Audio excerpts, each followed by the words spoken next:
But as Ms. Curtis said, I'm Dave Jorgensen. Some of you may know the bald science teacher here, Doug Jorgensen. He's my dad. But also, so I graduated from Highland 2014. It's only been a few years now, and I'm super excited to talk to you guys about a really important subject, and that's suicide prevention, specifically youth suicide prevention. And as I talk about this, I want you guys to know that I don't exclude myself from you guys.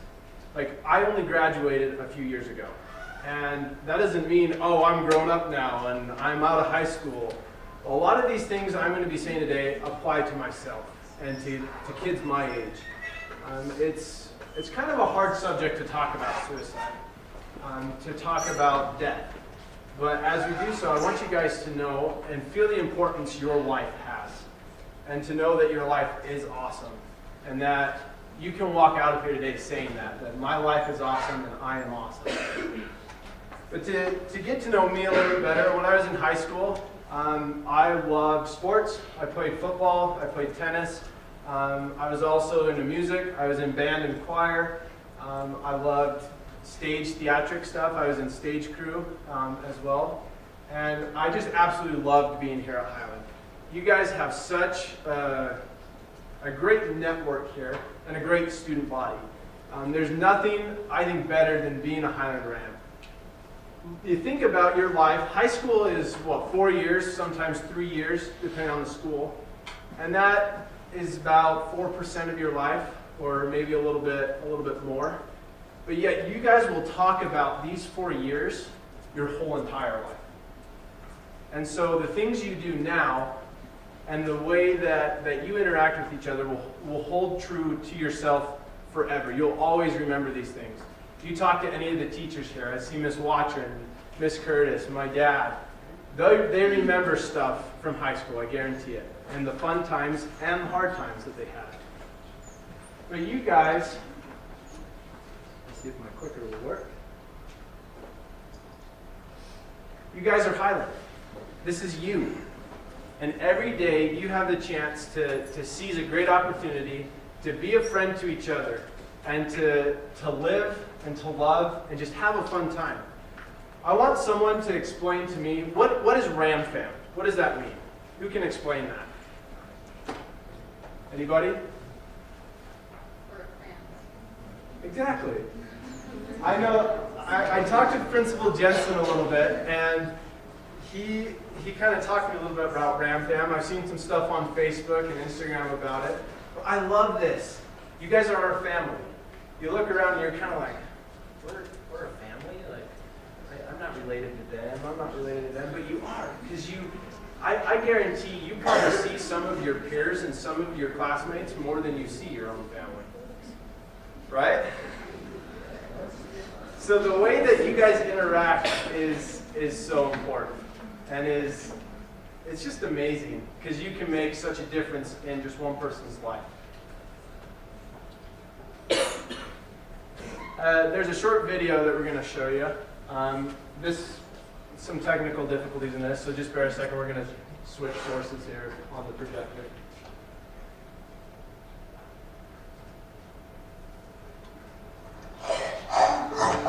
This one goes out to the heroes. Everyday hero. Yeah, I'm talking to you. You probably are like, I'm not a hero. You're talking to the wrong person. And I'm all like, you're talking to your TV. So listen up. I think you're a hero and you don't even know it yet. Maybe you're like me. You look in the mirror and you don't really see a hero. You look and you just see a regular kid. A really good looking regular kid. But you're a hero. Whether you're a kid or a grown-up. You're way more than you might think you are. You're more than your problems and you're more than your mistakes.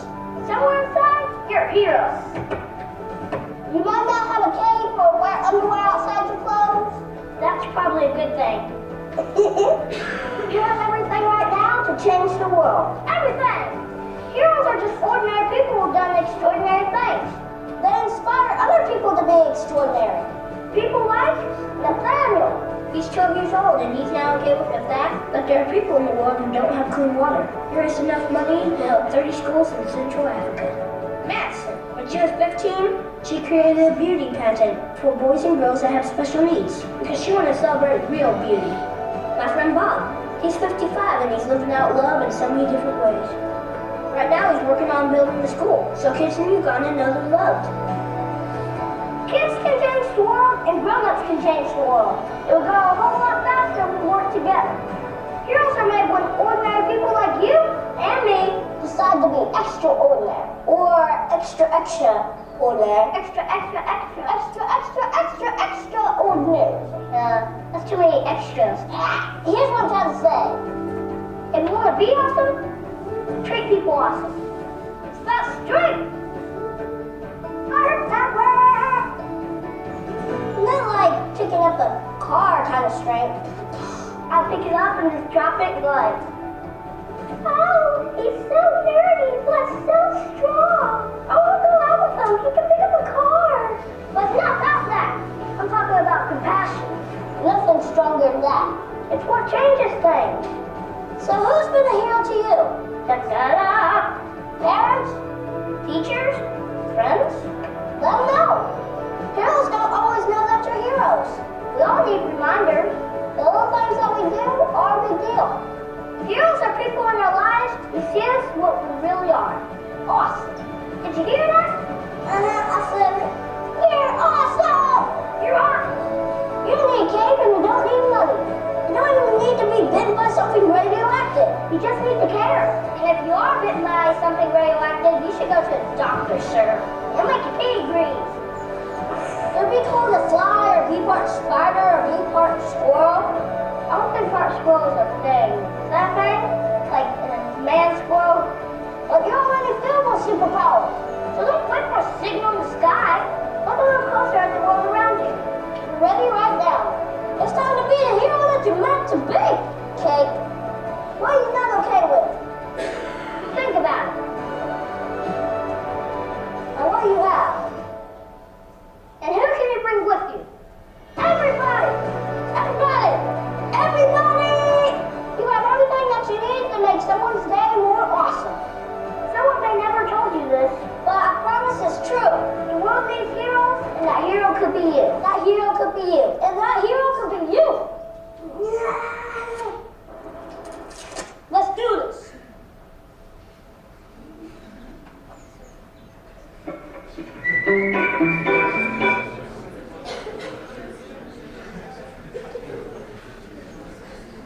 So, who believes that they're a hero after watching that? I want all of you to raise your hand.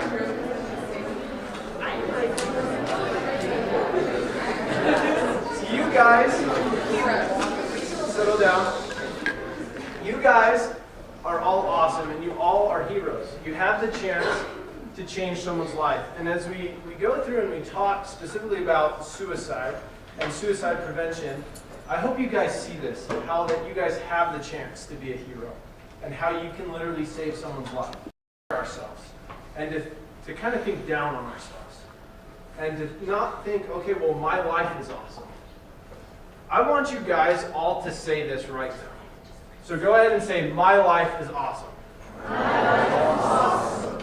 I believe you can say it better than that. So say it again with a lot more oomph behind it. There you go. So again, when you leave here today, I want you leaving saying those two things. I am awesome, and my life is awesome. There's many things in high school that make it so much fun. Like you have sports, you have extracurricular things, but there's also things that tend to make it hard. So for you guys, what are some of those things that make high school hard? Let's go by the raise of hand here.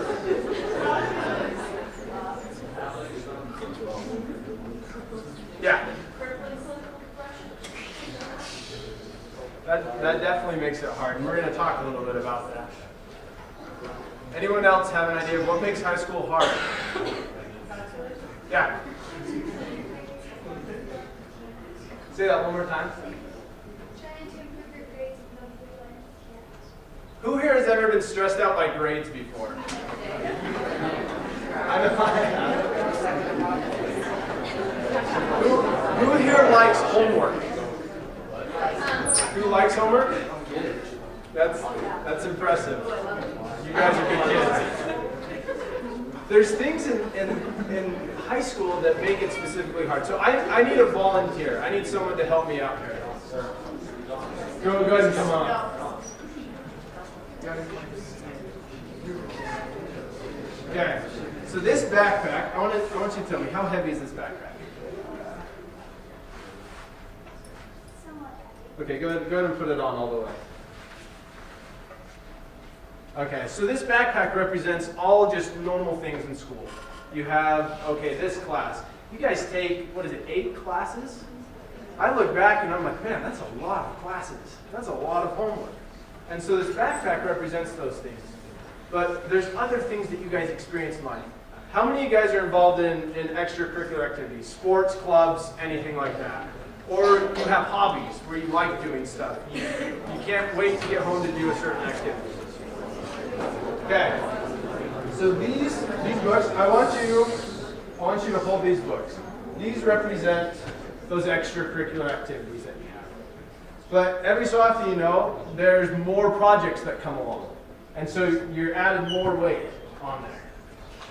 But then you have even more specific things that happen that can weigh you down more, add to stress, add to discouragement that you have. And those things can be really personal. You don't know what other people go through all the time. You never know if someone, say a boyfriend or a girlfriend, breaks up. That can be an extra book there. That can be hard, but you have other things, like sometimes people's family situation is not ideal, and they don't want to go home from school, and so that adds another book. You doing all right there? Okay, you can hold them like that. And then the final one is some kids don't like coming to school because of how they are treated by others. And this is what we call bullying.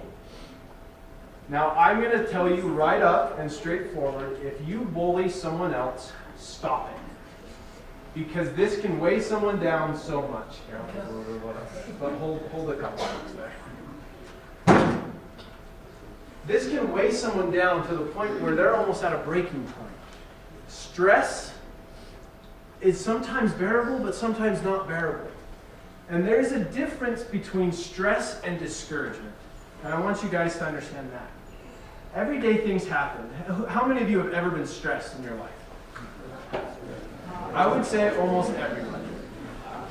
Now, discouragement is a little bit different. It can include stress, but what it has is hopelessness.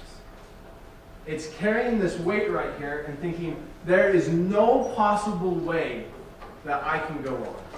There is no way that I can step forward. I knew kids when I came to high school who thought there was no possible way that they could come to high school that day because of the way that they were treated. And that's not right. That's not right at all. If I was to ask you, okay, how are you doing right now? Besides those books, I'm actually kind of doing a little okay. All right, so you seem okay here. I want you guys to watch the screen. Okay, so you're okay. You don't see what's hidden and what's underlying. Who sees that? What does it say? I'm broken.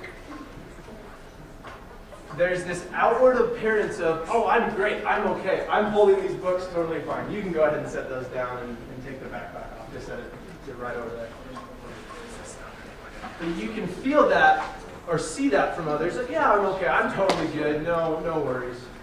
But yet they're so weighed down and they struggle each and every day. And if you're having those thoughts, if you've had this discouragement or stress, it's important to know it's okay to not be okay. It's totally normal. I can't tell you how many times in my life I've been not okay, if that makes sense. And it's all right. The important thing to know, though, it's not okay to stay that way. Staying in an enormous amount of stress or feeling that hopelessness, that discouragement, that's not okay to stay there. And that's what's important about talking to other people.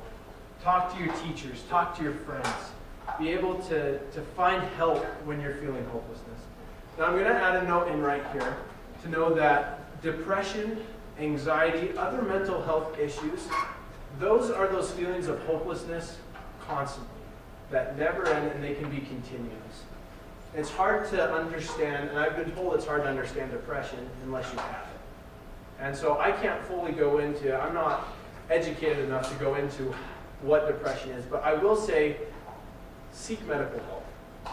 If you caught pneumonia, you'd be expected to go to the doctors and get help. Your mind is the exact same way. So if you have had symptoms of depression, if you feel that way, and you feel that sense of hopelessness, please seek medical help. These thoughts of discouragement, a lot of the times in this hopelessness, is what can cause a lot of kids our age to think about suicide. Now, suicide is a permanent solution to a temporary problem. And having that permanent solution, it doesn't solve it. Taking your own life is not gonna end. It will end your life, but it's not gonna end the problems because it causes anxiety, stress, remorse, and loss for family members, for friends. It's really hard to deal if any of you have had a loved one or a friend commit suicide. It is extremely sad. And so, again, this is to help you guys know, well, if you're going through this hard time, if you've had thoughts of suicide, how can you get help? What can you do? And then if you're sitting there and thinking, okay, well, I've never had these thoughts.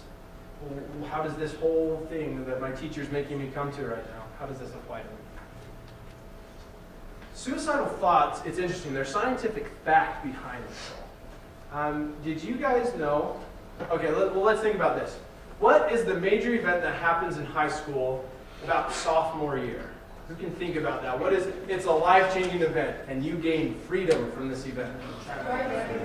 Exactly. 16 years old, you can drive a car. You're like, bye mom and dad, I'm going to the friends, I have freedom, I can do whatever I want. You're 18, mostly seniors. You turn 18 when you're a senior. And you're legally an adult now. You're a big boy, or you're a big girl. It's time to grab the horse by the reins and move on with life, right? And then you hit older ages and you get more responsibilities, and wait till the day where you have to pay taxes and health insurance and stuff like that. It just adds on and adds on. But there's something that you can't do until you're age 25. I'm 22, so I myself cannot do this. And that's rent a car. Did you guys know that? It's fascinating. You cannot rent a car until you're age 25. And you think, why is that? Well, car rental companies understand the importance behind how teenagers and young adults think. You look at this right here. How's your teenager feeling today? Well, I'm happy. I'm sad. I'm glad to be here. And it's just a straight face. This is because of this thing right here. It's the same thing that car rental companies understand. Our brains are not fully developed. Our young adult, teenagers, and preteen brains, they're not developed fully. And now this is not an excuse. You can't wake up on Monday and be like, I'm not going to go to school. Mr. Jorgensen's son said my brain's not developed, so I can't think, and I'm just going to stay here at home. No, it's not an excuse to do that. You guys can still think, you can still function, you can still learn. The important thing, again, is to know that the frontal lobe is the thing that's not fully developed. Now, your frontal lobe has many different jobs that it does. It's what controls emotions, speech, intelligence, self-awareness. If you look at personality and behavior, wouldn't you say that your frontal lobe is almost like you and your identity? I'd say a lot that is. And to not have that fully developed, it's kind of fascinating. And it's like, okay, well, what does this mean?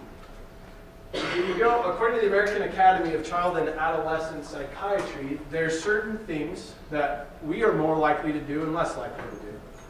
So it says adolescents are more likely to act on impulse, to misread social cues and emotions, engage in dangerous and risky behavior, more likely to think before they act, to not consider consequences before they act.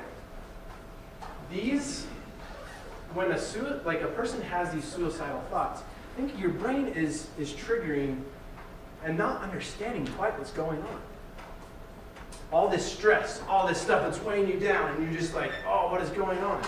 Your brain can't fully comprehend that. And so these thoughts of suicide, it's almost like the neurons in your brain are almost miscomputing.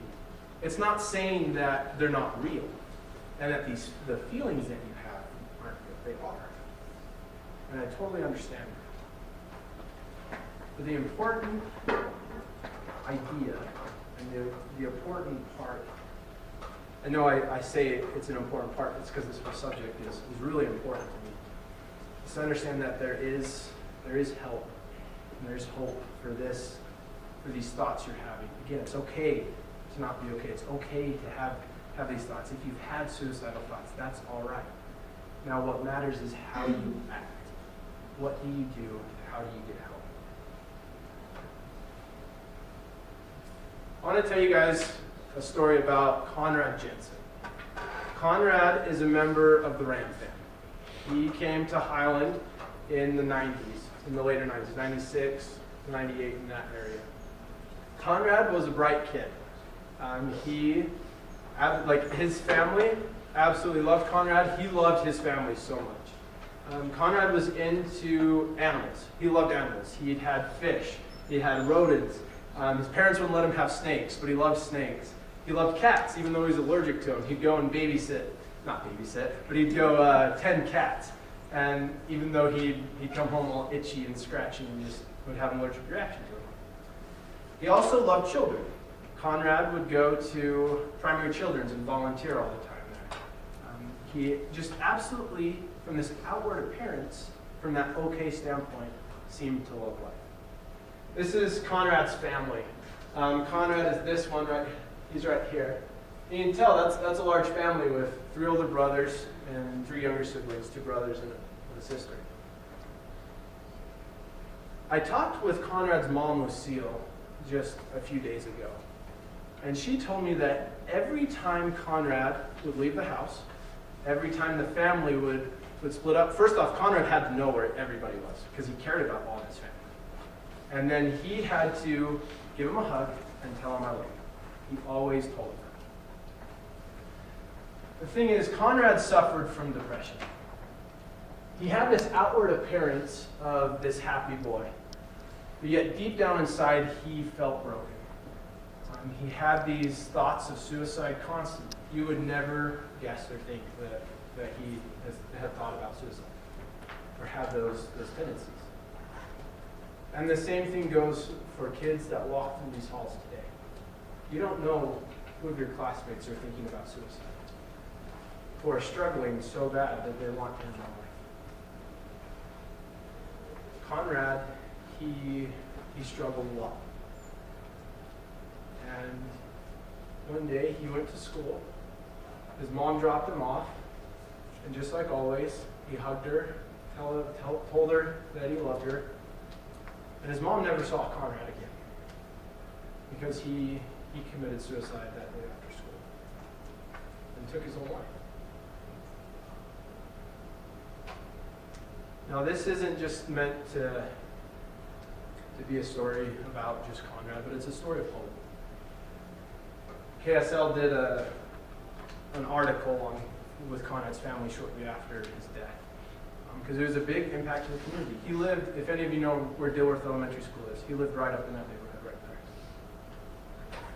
there. And so as they did this article, this is an important quote. This is something Conrad would say because even though he struggled, he saw that there was hope. He said, even if you are feeling hopelessness, there is a way and there is a new day.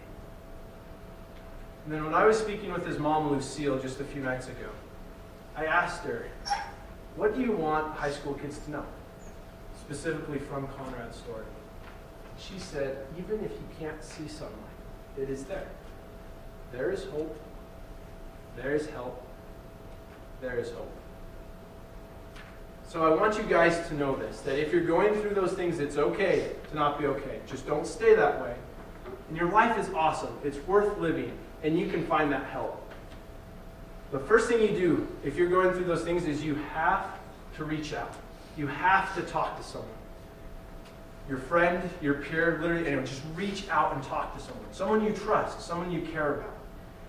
Tell them, hey, I'm going through this hard time right now. And it can be just really brief. It doesn't have to be, as teenagers, we like to beat around the bush a lot. I love it if you ever, girls, if you ever had a guy ask you out on a date, and it may be kind of awkward at first, and he's just like, hey, so I wanted to ask you, do you want to go to lunch with me sometime? And just, suicide, you can't beat around the bush. So if you're going through a hard time, just talk to someone. Please, please, please talk to someone, because your life is worth living.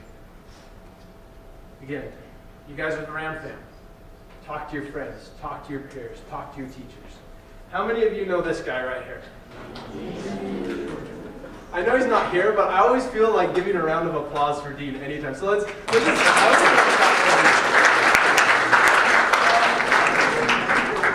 Isn't Dean awesome? Okay, Dean is, if you don't know Dean, I invite you to go down to Freshman Success and talk to him. He is a great friend to everybody. And anyone that knows Dean knows that. He was a good friend of mine through high school. I remember going to Dean when I was going through stress and discouragement, and I was having hard times. And I just go in and I talk to him. I'd say, hey, this is what I'm going through this day. This is what's being hard to me. And he'd always greet me with a smile and with a sucker, or with black licorice, or some kind of candy. He always has that in his drawer. Talk to Dean. Talk to the counselors here. Now, if you don't feel comfortable about talking to someone that you know, and I understand that. We don't like necessarily talking to those that we know about these hard things. There's resources. There's the National Suicide Prevention Lifeline. It's this number right here. This is an anonymous way that you can call, you can get counseling, you can get help. The person will talk to you about what you're going through and really help you no matter what the thoughts you have.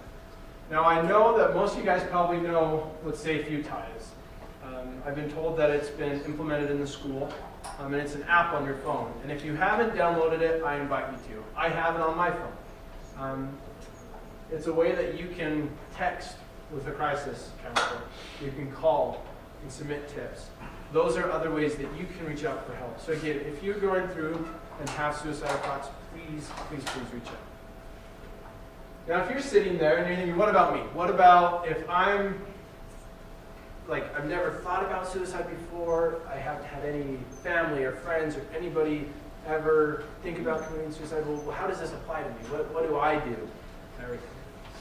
For this, I want to share a personal story of when I was in high school and when I was sitting there thinking that, well, how does this apply to me? So I was in Madrigals. This is my senior year. So that's me right there. This is Matthew, Josh, and Sam. We were the 3 tenors in choir. Or the 4 tenors, sorry. There's 4 up there. Now, Matt, Sam, and I were 3 best friends. We still are today. I love those 2 to death. And they're the goofiest guys. You can tell just right there. We always joked in middle school that if we ever got a class together that we'd feel bad for the teacher because we can't take goof off. But we were great friends.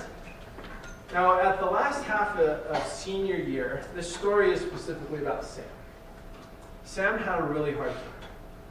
He struggled with many different things, to the point where that stress turned to discouragement, and that hopelessness kind of consumed him. But that image he put across was just that, I'm okay. Me and Matt had no idea anything of this was going on. Looking back at it, we see that it was happening. But we didn't understand what Sam was truly going through. So we graduated from high school. We're on to the new world, the no more school, right? We can have and do whatever we want because we're grown-ups. Me and a bunch of friends, we went on senior trip. We rented a house up in Bear Lake. Went up there, spent a little over a week up there. And Matt had to work, I'm pretty sure, and then Sam couldn't come for some reason. I'm not sure why, I don't remember. And we were up there, it was a few days into this trip, and me and the friends that were up there were having dinner, and I got a call on my phone. And I saw it was Sam, and I answered it. I was like, "Hey Sam, what's up?" And he goes, "David, can I talk to you?" I was like, "Yeah, like, what's up?" And I just had a fun day, like, we had done a bunch of fun stuff up there. So I'm thinking, oh, it's Sam's calling to tell me something fun and awesome. And he said, "David, I'm suicidal right now." My heart dropped. And I was speechless. I didn't know what to do. I didn't know what to say. And I walked outside the house, and of course I started crying because it was my best friend telling me that he wanted to take his life. I thought, okay, well, what am I supposed to do right now? How am I supposed to help him? Like, I'm a teenager. I didn't expect life to hit me this fast. Like, what is going on? Like, and I started kind of panicking. And then I calmed down, and I just talked with him. And more so than talk, I listened. And I asked him, like, what he was going through. And he talked, and he opened up, and he told me all these things. The hard part was, I was up in Bear Lake, and Sam was in Salt Lake. I was a little over 2 hours away from him. I was like, how do I get to Sam right now? I don't know how to. Like, he told me he was at a local park, and he just was having such a hard time. So the worst thing I had to do is I had to hang up the phone with Sam because I had to call Matt. And I told Sam, I said, "Don't you dare do anything." He said, "You're my friend, and I want you alive." And he promised me that he wouldn't try anything. And I called Matt right away. And I said, "Matt, you need to get to Sam now." And Matt was getting ready to, I'm pretty sure he was going out to dinner with his parents. And he dropped right what he was doing, and he went straight to Sam. And he spent the rest of the night with Sam. And he just talked with him. And he was his friend. I'm really, really happy to say that Sam is alive today. That he did not take his own life. That even though he had those thoughts, he got help, he reached out, and I am so happy to still have my best friend. And more so, he is happy to still be here. He loves life. And those feelings of discouragement have started to dwindle and to go away. To now he's starting college, has a really good job. He seriously is so happy. So if you're sitting there, and I want to share with you guys some of the warning signs that there are about someone who is thinking about suicide. So if you recognize these in your friends, it's your responsibility to talk to them, to reach out and help them.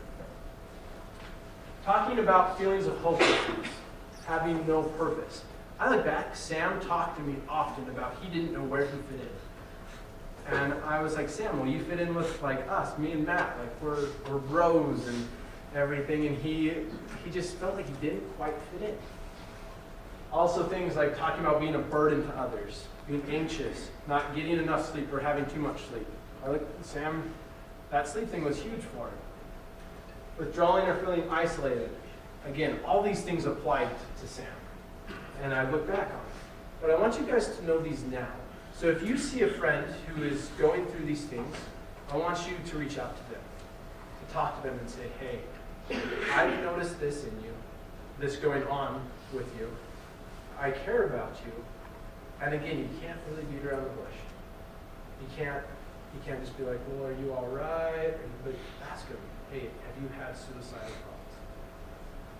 And then if you are asked that by a friend, be open with them, because they want to help you in their life.